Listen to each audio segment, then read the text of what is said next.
Tyler Morgan's hands wouldn't stop shaking. He stood in the center of the grand chamber, a room so massive that clouds literally formed near the ceiling. Around him, arranged in a perfect circle that stretched up into darkness, sat the members of the Galactic Council. Each represented a different species, a different world, a different civilization that had been traveling between stars since before humans had invented the wheel. And they all wanted him dead. Well, not dead exactly. That would be too merciful. The evidence is clear, announced Councillor Vren, a being that looked like a floating jellyfish made of light. His voice echoed through the chamber, translated into 100 languages simultaneously. This human child sabotaged the diplomatic transport carrying Ambassador Thax. 17 beings were injured. The peace talks between the Velan and Korth systems collapsed. War may follow. Tyler wanted to scream that he didn't do it. That he'd been in his quarters on the human station when it happened. That the security footage was fake, anyone could see the timestamps were wrong if they just looked closely. That someone had set him up. But he'd already said all that. For 3 days, he'd said it. Nobody was listening. His court-appointed defender, a tired-looking alien whose name Tyler couldn't pronounce, had barely put up a fight. Humans were too new to the galactic community to have any real allies. Earth had only made first contact 2 years ago. They were the newest kids in a school where everyone else had known each other for thousands of years. Does the accused have anything to say before sentencing? Vren asked, but his tone made it clear he didn't actually care about the answer. Tyler's mouth was dry. He was 12 years old. He'd come to the galactic station with his mom, who worked as a translator. He'd been excited about seeing alien worlds, about making friends with beings from across the galaxy. Instead, he'd been accused of a crime he didn't commit, and nobody believed him because he was human and humans didn't matter yet. I didn't do it, he said one more time, hating how small his voice sounded in the enormous chamber. The council finds you guilty, Vren continued as if Tyler hadn't spoken. Now we must decide your punishment. The council members conferred among themselves, their various languages creating a cacophony that Tyler's translator couldn't keep up with. He caught fragments, too young for execution. But the crime is serious. Make an example. Humans need to understand their place. Finally, Councillor Mech spoke up. She was from a species that looked almost human except for the scales and the extra set of arms. I propose the Forbidden Vault. The chamber went silent. Even the clouds seemed to stop moving. You cannot be serious, another councillor said, his translator making his shock clear. That is a fate worse than death. Exactly, Mex replied coldly. The humans need to understand that their children are not above galactic law. This one's suffering will serve as a lesson. Tyler's defender finally stirred. The Forbidden Vault? But he's a child. That's... It is decided, Vren interrupted. Tyler Morgan, you are hereby sentenced to imprisonment in the Forbidden Vault of Skarath. May whatever gods you believe in have mercy on your soul, because nothing else will. Tyler didn't know what the Forbidden Vault was, but from the reactions around the chamber, the gasps, the horrified whispers, the way even hardened warriors looked away, it was bad. Really bad. They dragged him to a preparation chamber where a bored technician explained his fate while setting up some kind of portal device. The Forbidden Vault wasn't a prison in the normal sense. It was a pocket dimension, a sealed reality where the galaxy had locked away its worst nightmare 3,000 years ago. The dragons. Tyler had heard stories about dragons. Every human culture had them, big reptilian creatures that breathed fire and hoarded gold. But according to the technician, real dragons weren't anything like Earth's fairy tales. They were an ancient empire that had once controlled half the known galaxy. They were incredibly powerful, incredibly intelligent, and incredibly angry about being overthrown and imprisoned. The dragons will eat you immediately, the technician said casually while adjusting some controls. They hate all other species. Something about betrayal and false accusations, but that was thousands of years ago. They've been locked in there with nothing to do but get angrier. You'll be the first living thing they've seen in 3 millennia. But I didn't do anything wrong, Tyler said, his voice cracking. The technician shrugged. Doesn't matter now. Step into the portal. Tyler looked at the swirling vortex of energy that had opened up in front of him. Through it, he could see nothing but darkness. His whole body screamed at him to run, but there were guards behind him, weapons ready. He thought about his mom. She'd be devastated. She tried to fight for him, hired lawyers, contacted Earth's representatives, but it hadn't mattered. Humans had no power here. They were too new, too primitive, too irrelevant. Any last words? The technician asked, sounding bored. Tyler wanted to say something brave, something defiant. Instead, he just felt tired and scared. Tell my mom I love her. Sure, kid. Now get in. The guards pushed him forward. Tyler stumbled through the portal, feeling reality twist around him in ways that made his stomach lurch. Colors that didn't exist swirled past him. Sounds that weren't sounds filled his ears. For a moment that felt like forever, he was nowhere and everywhere at once. Then he hit solid ground hard, knocking the wind out of his lungs. When Tyler finally caught his breath and opened his eyes, he found himself lying on crystal that glowed with a soft purple light. Above him was a sky that wasn't really a sky.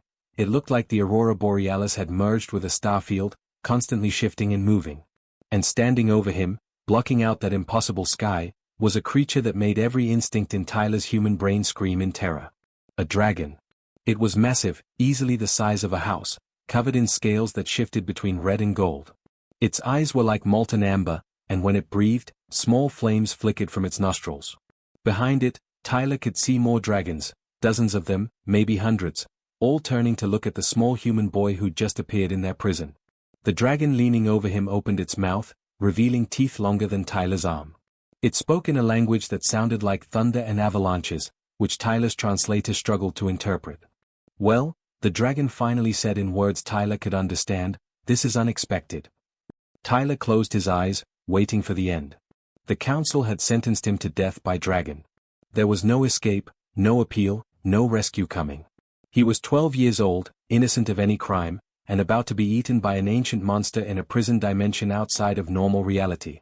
Back in the council chamber, the members had already moved on to other business, confident they'd never hear about the human boy again. They had no idea that they just made a mistake that would reshape the entire galaxy. Tyler didn't get eaten. Not immediately, anyway. He lay on the glowing crystal floor, eyes squeezed shut, waiting for the massive jaws to close around him. Instead, he heard voices. Well, not voices exactly, more like sounds that his translator chip was working overtime to turn into words he could understand. The dragons were arguing. It's food, one deep voice rumbled like an earthquake. Small food, but food nonetheless. I haven't tasted fresh meat in 3,000 years. It's a child, Crag, another voice said, this one lighter, almost musical. Look at it. It's terrified. All the more reason to end its suffering quickly. Or we could ask it questions first. When was the last time anything new happened here? I'm bored. Tyler opened one eye. The massive dragon that had been standing over him had moved back slightly, and he could now see the creature more clearly. Its scales were deep crimson with edges that glowed like embers. But it wasn't alone. There were other dragons now, 5, 6, maybe more, all gathered around him like he was the most interesting thing they'd seen in forever. Which, he supposed, he probably was. One dragon was smaller than the others, maybe only the size of a large car instead of a house. Her scales shifted between orange and gold, and her eyes, bright amber with flecks of green, were fixed on Tyler with intense curiosity rather than hunger. What are you? She asked, tilting her head in a way that reminded Tyler of his neighbor's dog trying to understand a new command. Tyler's voice came out as a squeak. Human. Human, the young dragon repeated, testing the word. I've never heard of humans. Are you delicious? Ash, one of the older dragons snapped. Don't play with your food. I'm not playing, Elder Crag. I genuinely want to know what it is before we eat it. That's just good manners. Ash moved closer, lowering her enormous head until she was eye level with Tyler. So? Are you delicious? Tyler's brain, which had been frozen in terror, suddenly kicked back into gear. This was insane. He was talking to dragons. Dragons who were casually discussing whether to eat him. But at least they were talking instead of just biting. I don't think so. Tyler said, his voice still shaky. I mean, I've never tried eating a human, so I can't really say for sure, but we're mostly water and we eat a lot of junk food, so probably not very tasty. Ash blinked. That's the weirdest answer I've ever heard to that question. How many people have you asked if they're delicious? Just you. But still. Another dragon, this one with dark blue scales that looked like deep ocean water, spoke up. The child is stalling. It knows we're going to eat it and is trying to delay the inevitable. Smart, but pointless. I'm not stalling. Tyler protested, and suddenly he was angry instead of scared. Maybe it was the adrenaline, or maybe it was just that he'd been accused of crimes he didn't commit and sentenced to death unfairly, and he was sick of it. I'm answering questions. She asked if I was delicious and I answered honestly. The cavern went silent. The dragons stared at him. Did that tiny thing just yell at you, Moros? Ash asked, sounding delighted. The blue dragon's eyes narrowed. It appears to have a death wish. Or it's just really, really confused about its situation, Ash said. She turned back to Tyler.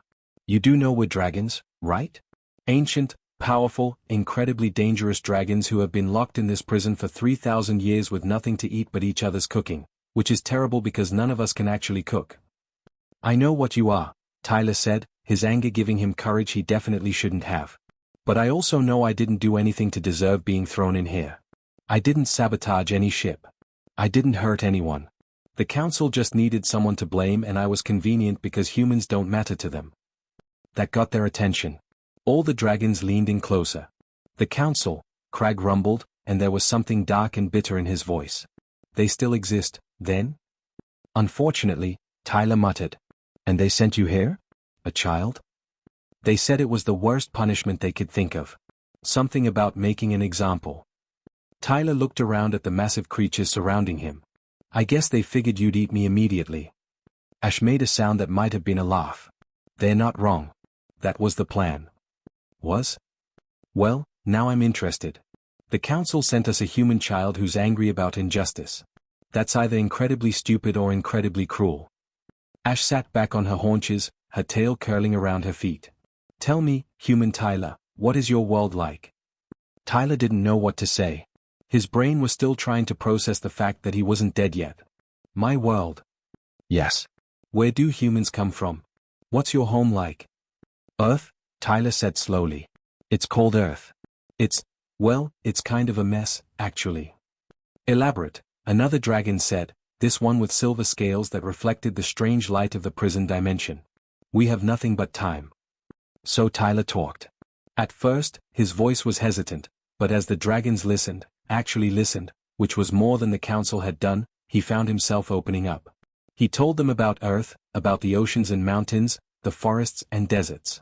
He told them how almost everything on Earth was dangerous in some way. Predators, weather, diseases, even some of the plants. Wait, Ash interrupted. Your plants can kill you? Some of them, yeah. Poison ivy, poison oak, nightshade, hemlock. Your world has multiple poisonous plants and you named them all poison something? Ash sounded amazed.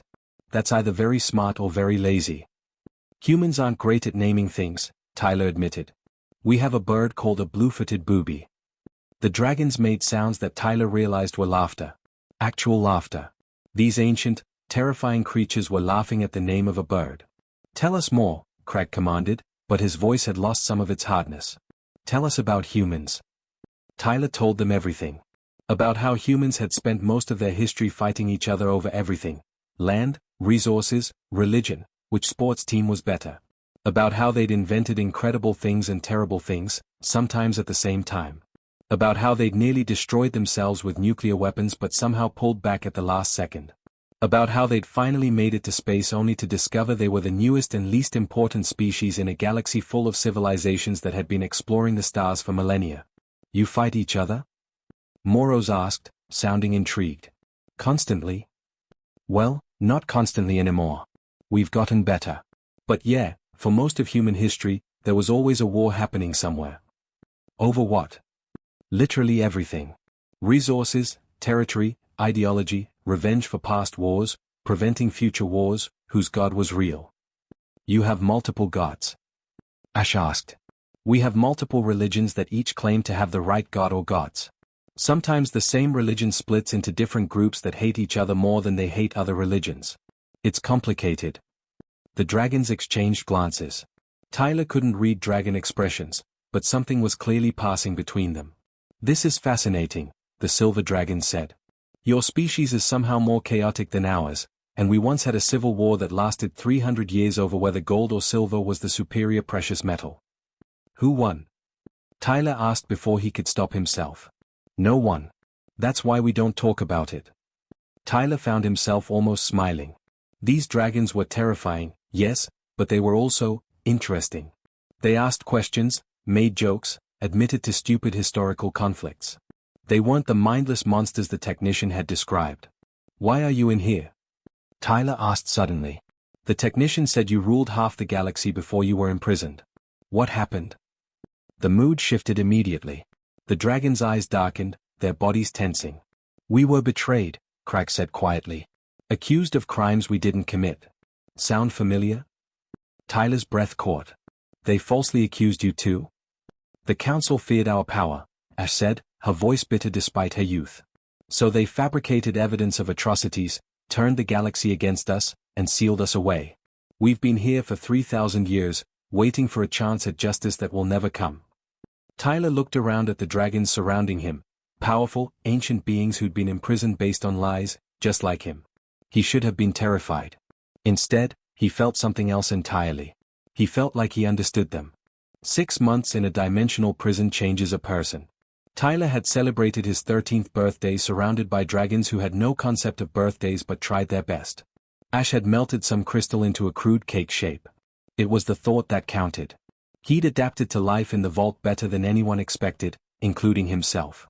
The dragons had decided not to eat him after that first day, which was definitely a plus. Instead, they'd become something Tyler never expected to find in a prison dimension: friends. Ash became his constant companion, teaching him about dragon history while he taught her about human movies, video games, and why pizza was objectively the best food ever invented. The older dragons tolerated his presence, and a few even seemed to enjoy having someone new to talk to after 3,000 years of the same conversations. But Tyler was still human, and humans don't just accept their circumstances. They poke at them, question them, look for the exits. He'd been walking along one of the crystalline walls when he noticed it, a slight shimmer in the air, like heat waves rising from summer pavement. He'd seen it before but never really paid attention. Now he stopped and stared. "Ash," he called out. The young dragon glided over, her wings creating small gusts of wind. "What's that?" "What's what?" "That shimmer. Right there." Tyler pointed. Ash looked, her head tilting. "I don't see anything." "Really?" "It's right." Tyler stopped. "Wait. You really can't see it?" "See what, Tyler?" "There's nothing there." But there was something there.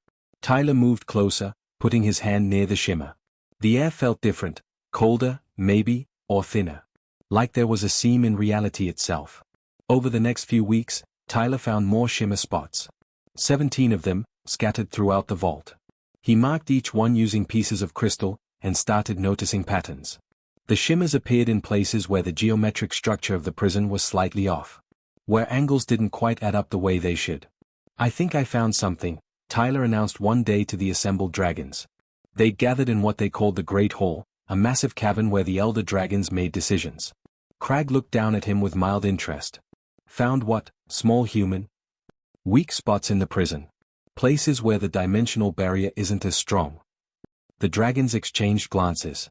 Moro spoke up, his blue scales catching the strange light. "We've searched every inch of this prison for 3,000 years. There are no weak spots. The seals are perfect." "They're not, though," Tyler insisted. "I found 17 places where the structure is wrong. Like someone did the math slightly off when they built this place." The prison was created by the greatest minds of 100 species, the Silver Dragon, Vel, said patiently. "They used magic older than most civilizations. There are no mistakes." "But there are." Tyler pulled out the crude map he'd drawn on a flat piece of crystal. "Look, if you connect all the weak points, they form a pattern. It's like the prison is a bubble, and these are the places where the bubble is thinnest." Ash peered at the map, genuinely curious. "Even if you're right, what difference does it make? Thin or thick, we can't break through. We've tried. For centuries, we tried." "You tried using force," Tyler said. "Dragons think in terms of power and magic, right? Hit something hard enough and it breaks. But humans think differently. We think in terms of leverage, angles, finding the weak spot and exploiting it." "Explain," Crack commanded. Tyler took a breath. "Okay, so on Earth, we have this thing called a lockpick. You don't break a lock by hitting it really hard. You manipulate the weak points inside it. Find where the mechanism is vulnerable and apply pressure in exactly the right place."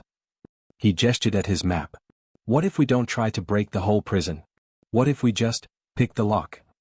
The dragons were silent for a long moment. Then Vel laughed, a sound like wind chimes made of metal. 3,000 years we've been here, and it takes a 13-year-old human to suggest we think smaller instead of bigger. It might not work, Tyler admitted. But it's better than just sitting here, right? Ash's eyes lit up with excitement. What do we need to do? Over the next 3 months, Tyler and the dragons worked on what they started calling the project. The older dragons were skeptical at first, but as Tyler explained his reasoning, using concepts from physics and engineering he'd learned in school and applied to magical barriers, they started to see the logic. The plan was complex. Tyler identified the 17 weak points and calculated that if they could create simultaneous pressure on 7 specific spots, the dimensional barrier might crack. Not shatter, that would take too much power, but crack enough to create an opening. The problem was timing. They needed to hit all 7 points at exactly the same moment, with exactly the right amount of force. Too much and they'd just waste energy. Too little and nothing would happen. It's like threading a needle, Tyler explained to Ash during one of their practice sessions. While riding a bike. In an earthquake. We have to be perfect. No pressure or anything, Ash said dryly, but Tyler could see she was nervous. They all were. This was the first real hope they'd had in 3 millennia. They practiced for weeks. Dragons positioned at each weak point, coordinating through a system of light signals Tyler had devised. He'd learned that dragons could see into different light spectrums than humans, so he used that. Different colored crystal shards reflected specific wavelengths that dragons could see but that wouldn't interfere with the prison's own energy patterns. Finally, they were ready. Tyler stood at the central point, his heart hammering. Around him, dragons waited at their assigned positions. Ash was at weak point 3, directly in his line of sight. He could see her tense muscles, ready to release precise amounts of energy. Everyone ready? Tyler called out, his voice smaller than he wanted it to be. Confirmations came back, voices echoing through the cavern. Tyler raised the crystal signal. On my mark. 3, 2, 1, now. 7 dragons released their power simultaneously. Not explosive blasts, they'd learned those didn't work, but focused, precise streams of energy directed at the exact weak points Tyler had identified. For a moment, nothing happened. Then Tyler saw it, a crack. Not in the physical space of the prison, but in the air itself. Reality split like glass, and through the crack, he could see stars. Real stars. Normal space. It's working. Ash shouted. Tyler, it's actually working. Keep going. Tyler yelled back. Steady pressure. Don't. The crack widened. The dimensional barrier fought back, trying to seal itself, but the dragons maintained their precise output. Tyler watched the numbers in his head. Angles, force, resistance, all the calculations he'd spent months working out. The crack became a tear. The tear became a rift. And suddenly, there was a door. A door out of the prison that had held the dragons for 3,000 years. The dragons stared at it in shock. Some were already moving toward it, ready to fly through to freedom. But Crag's voice boomed out, stopping them. Wait. Everyone froze.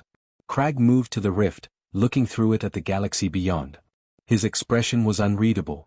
Then he turned to Tyler. We could leave right now, Crag said slowly. We could pour through this rift and reclaim what was taken from us. Burn the worlds that imprisoned us. Make them pay for 3,000 years of suffering. Tyler's stomach dropped. He'd been so focused on whether they could escape that he hadn't fully considered what they'd do after escaping. Or, Tyler said carefully, you could do something they'd never expect. What's that, small human? Be better than they thought you were. Tyler stepped forward, looking up at the massive dragon. They imprisoned you because they were scared. They thought you were monsters. If you go out there and start burning planets, you prove them right. But if you go out there and prove them wrong, they'll just imprison us again, Moros interjected. Maybe, Tyler admitted. Or maybe you'll show them that they made a mistake. That you're not what they feared. That you can be trusted. Ash moved closer to Tyler. He's right. If we want real freedom, not just escaping, but actually being free to live in the galaxy again, we need to show them we're not the enemy. They falsely accused us, another dragon roared. They owe us justice. Then let's get justice the right way, Tyler argued. Let's expose what they did. Let's make them admit they were wrong. Burning planets won't fix anything. It'll just make everything worse. The dragons argued among themselves, voices rising. Tyler had never felt smaller or more powerless. He'd helped them escape, but he couldn't control what they did next. Finally, Crag spoke. The human child makes a valid point. We are not monsters, despite what the galaxy believes. We will prove it through our actions. His gaze swept across the assembled dragons. We leave this prison not as conquerors returning, but as wrongly accused prisoners seeking justice. Anyone who cannot accept this stays behind. No one stayed behind.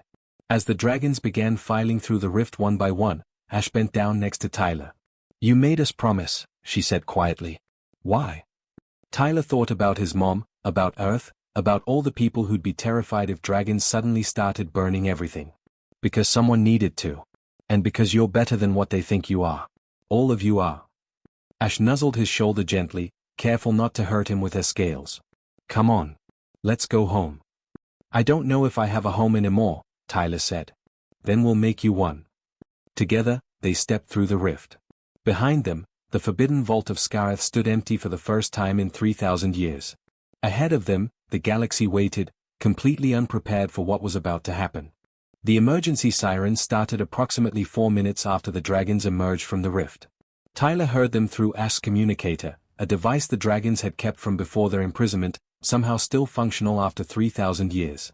Every station, every ship, every populated world within scanner range was screaming the same warning. The dragons have escaped. Seek shelter immediately. This is not a drill. Well, Ash said, listening to the panicked broadcasts, they definitely noticed us.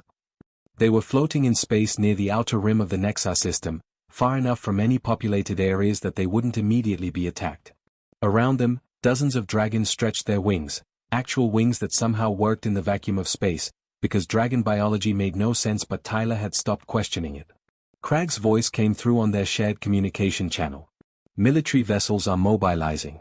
3 fleets heading our direction. They'll be here within the hour. What do we do? A younger dragon asked nervously. Fight. No, Tyler said quickly, then realized how presumptuous that sounded. I think we shouldn't fight. Not unless we have to. The human child is right, Crag agreed. We dodge, we evade, but we do not engage. Not yet. We need to show them we're not the threat they expect. But how? Vel asked. They're not going to stop and listen to us explain ourselves. They're going to shoot first and ask questions never. Tyler's mind raced. He'd spent the last few months learning about galactic politics from the dragons, who knew the old systems intimately. What would change people's minds? What would make them question everything they'd been told about dragons? We need to do something good, Tyler said. Something public. Something they can't ignore or spin as evil.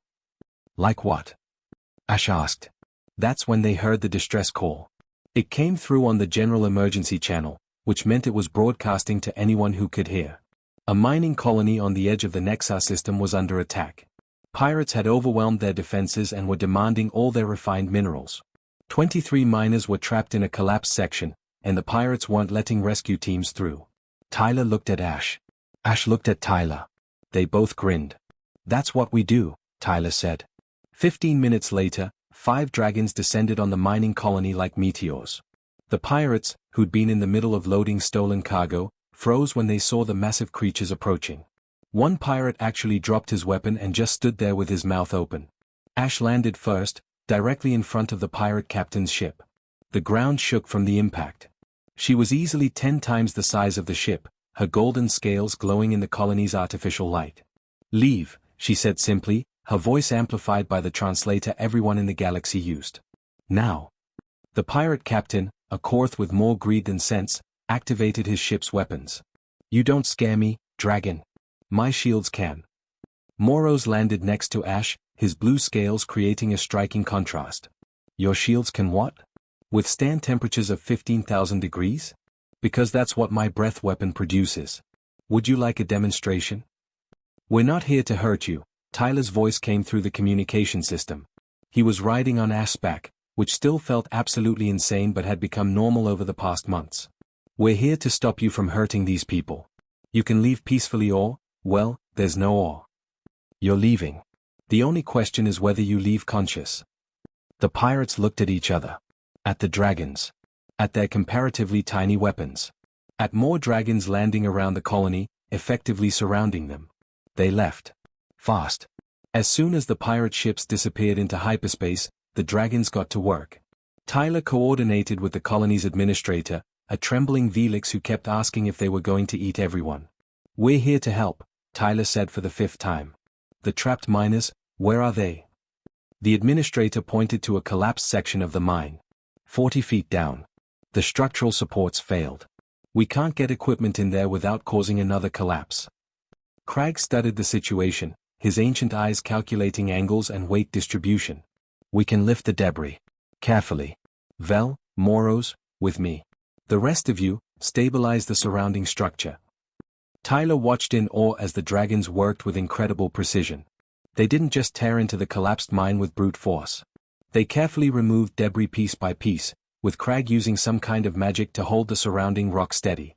It took 20 minutes, but all 23 miners were pulled out alive. The colony administrator stared at the rescued miners, then at the dragons, then back at the miners. You saved them. Why?" "Because they needed saving," Ash said simply. "Is that so hard to believe?" Apparently, it was. The administrator's face went through several expressions before settling on complete confusion. Tyler pulled up the public communication channel. "You're broadcasting this, right? The whole rescue?" Yes, standard protocol for emergencies." "Why?" "Good. Keep broadcasting." The next incident came 2 days later. A medical transport carrying plague victims had been quarantined in deep space. The disease was highly contagious, and no station would let them dock. The ship was running out of supplies, and people were dying. The dragons showed up with medicine. "How do you even have medicine?" the ship's doctor asked, stunned, as dragons carefully transferred containers through airlocks. "You've been in prison for 3,000 years. We were an empire before we were prisoners," Crag explained. "We had advanced medical knowledge. Some of us remember the formulas. Your plague is caused by a bacterial infection that targets respiratory systems, yes? We had something similar on our worlds. The cure is relatively simple." The medicine worked. Within 6 hours, patients were recovering. The doctor cried. The whole crew cried. And the whole galaxy watched through the ship's broadcast, seeing dragons, supposedly evil, supposedly vengeful monsters, saving lives. The pattern continued. A station's life support system failing? Dragons showed up with ancient technology that could repair it. A cargo ship stranded with a broken engine? Dragons towed it to safety. A settlement running out of water due to equipment failure? Dragons used their knowledge of geology to help them find new sources. Every time, Tyler was there, coordinating. He'd learned about public relations from movies and TV shows back on Earth. He understood that actions spoke louder than words, but actions needed to be seen to matter. So he made sure everything was broadcast, everything was public, everything was documented. "You're making us look like heroes," Moros commented after their 7th rescue mission. "You are heroes," Tyler said. "You're just finally getting to show it." The galactic news networks didn't know what to do. For 3,000 years, dragons had been the ultimate boogeyman, the nightmare civilization used to scare children. Now they were showing up to save mining colonies and cure plagues? The narrative started to shift. Slowly at first, isolated voices questioning the official story. Then faster. Investigative journalists started digging into the old records from 3,000 years ago. Historians began asking questions. If the dragons were as evil as everyone claimed, why were they acting like this? What if the original accusations had been wrong? Tyler watched the news feeds every night, translating the alien languages with help from his chip. He saw the confusion, the fears slowly mixing with hope, the questions people were asking. "It's working," he told Ash one evening as they floated in orbit around a small moon, watching the stars. "People are starting to doubt what they were told." "Some people," Ash corrected. "Others still want us dead. The Council especially." "The Council's scared," Tyler said. "If people figure out they lied 3,000 years ago, their whole authority falls apart." "What do we do about them?" Tyler smiled, an expression he'd learned from watching too many action movies. "We make them face the truth. But first, we keep doing what we're doing. Keep helping people. Keep being the heroes you actually are instead of the monsters they claimed you were." A distress call came through. Another emergency, another chance to help. Ash stretched her wings. "Ready?" "Always," Tyler said, climbing onto her back.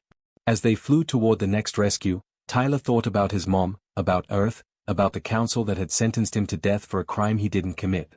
They tried to make him disappear, tried to use him as a warning to other humans. Instead, they'd given him dragons. And together, they were changing the galaxy whether the council liked it or not. The summons arrived exactly 4 months after the dragon's escape. It was formal, written in the ancient diplomatic language that nobody actually spoke anymore but everyone still used for official documents. Tyler had to get 3 different translators to make sense of it, but the message was clear.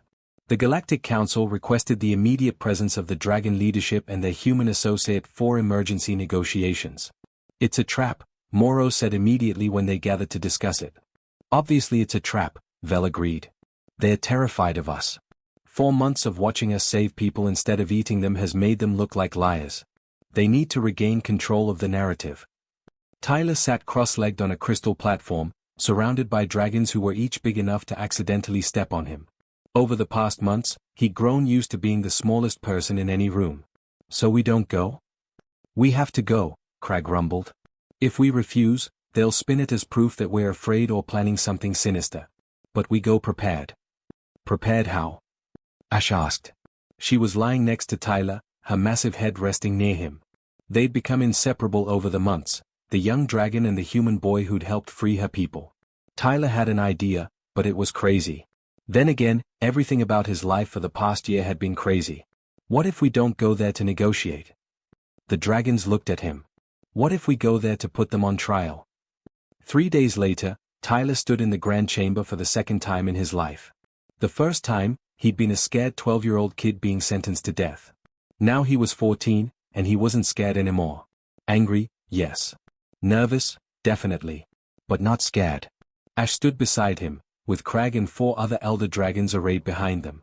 The gallery was packed, representatives from hundreds of species, journalists, military observers, and civilians who'd managed to get passes.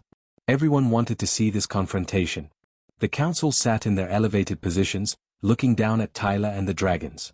Councillor Vren spoke first, his floating jellyfish body pulsing with light. "We have gathered to discuss terms of peace. The dragons' recent activities have shown a willingness to coexist. We are prepared to offer territorial concessions." "No," Tyler interrupted. The chamber went silent. "You didn't interrupt the council. Ever." Vren's body flashed a color Tyler's translator interpreted as anger. "Excuse me? No territorial concessions. No negotiations. We're not here for that." Tyler took a breath, feeling Ash's presence beside him giving him courage. "We're here to talk about justice. Real justice. The kind you don't have." "How dare you?" another counselor started. "How dare I?" Tyler's voice got louder.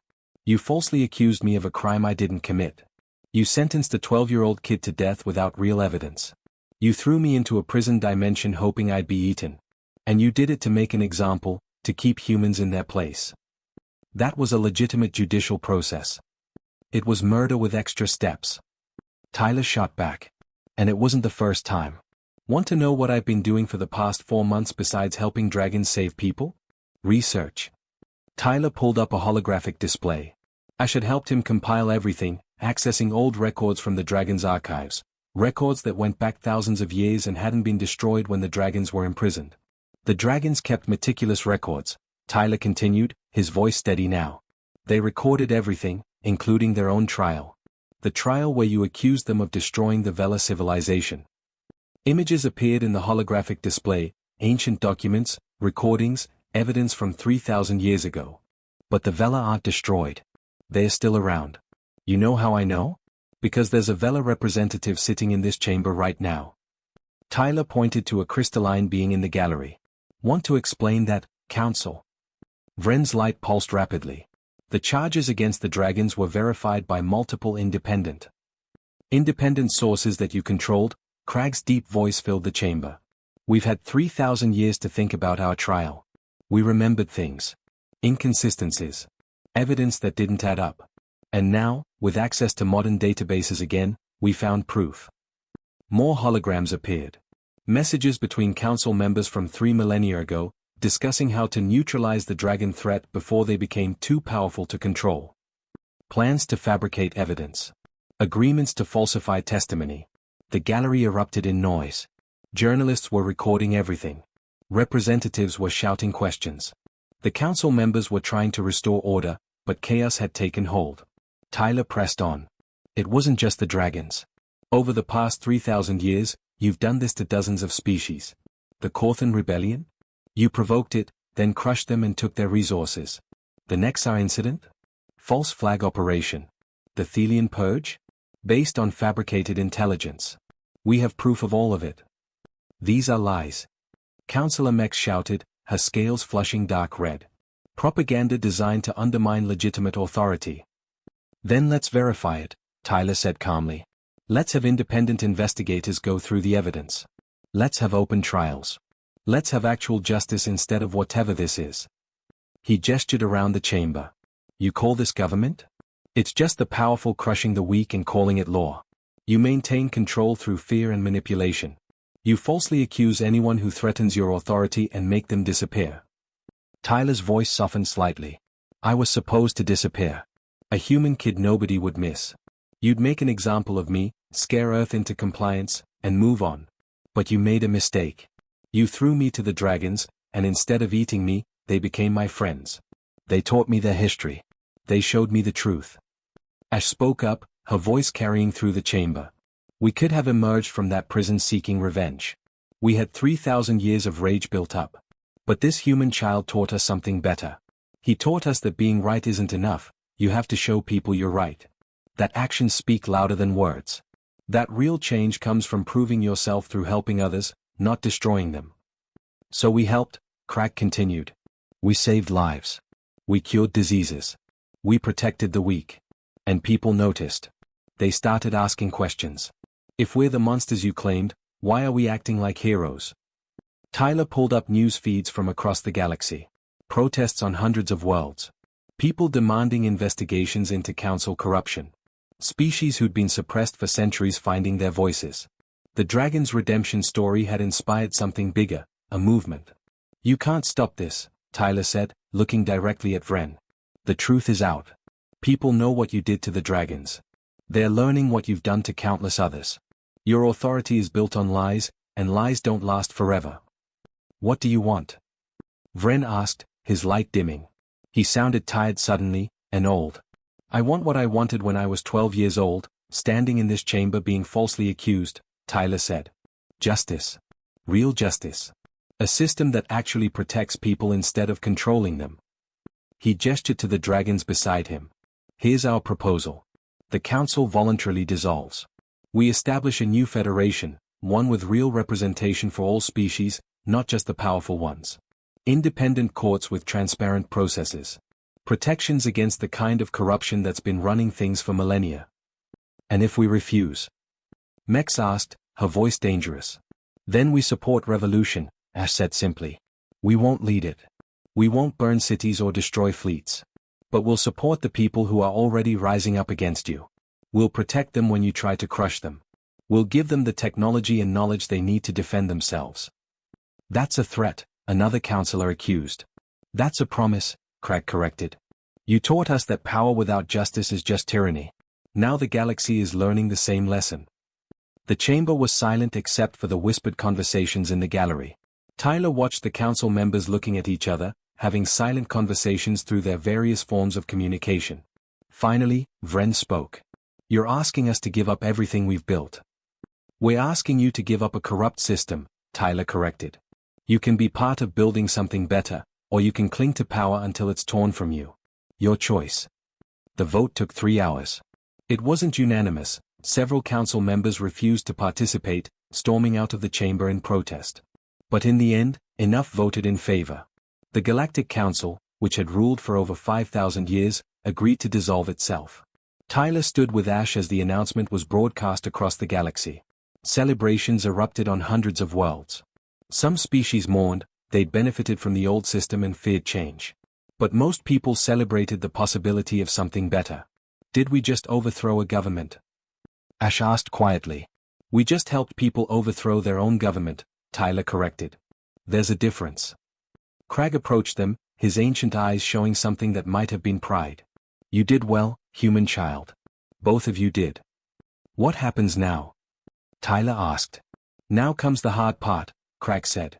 Building something new is always harder than tearing something down. We have a lot of work ahead. Can I go home first? Tyler asked. I really need to see my mom. She probably thinks I'm dead. Ash nuzzled him gently. Of course. But then you're coming back, right? We need our ambassador. Tyler smiled. Yeah. I'll come back. Someone needs to make sure you don't accidentally start another war by challenging ambassadors to duels. That was one time. It was 3 times, Ash. As they left the chamber, Tyler thought about everything that had changed. A year ago, he'd been a scared kid being sentenced to death for a crime he didn't commit. Now he was somehow one of the most influential people in the galaxy, not through power or authority, but through friendship and truth. The new Federation wouldn't be perfect. There would be challenges, conflicts, species who resisted change. But it would be better than what came before. It would be more just. And it had all started because the Council made one critical mistake. They'd underestimated what a human child could accomplish when you gave him dragons as friends and a cause worth fighting for. Tyler was 14 years old, had 700 diplomatic meetings scheduled for next month, and really hoped his mom had saved him some birthday cake. The galaxy had been forever changed by a boy and his dragons, and they were just getting started.